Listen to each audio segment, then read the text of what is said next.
శ్రీరామనవమి కదా, శ్రీరామనవమి అంటే ఏంటి? శ్రీరామనవమి అంటే రాముడు జన్మించిన రోజు అంటారు. మన పురాణాల ప్రకారం ఇదే రోజున రాముల వారు మరియు సీతాదేవి కళ్యాణం జరిగిన రోజు అని కూడా చెప్తారు. ఇంకొక స్పెషల్ కూడా ఉన్నారు.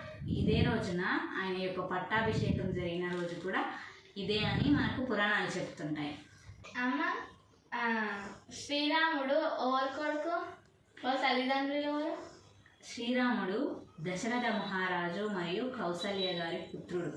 వాళ్ళు సూర్యవంశస్థులు. హిందూ పురాణాల ప్రకారం త్రేతాయుగం నాటి వారు శ్రీరామచంద్రులు.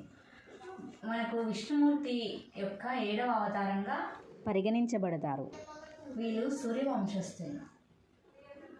మనము ఈ శ్రీరామ నవమి రోజు ఆయనను స్మరించుకుంటూ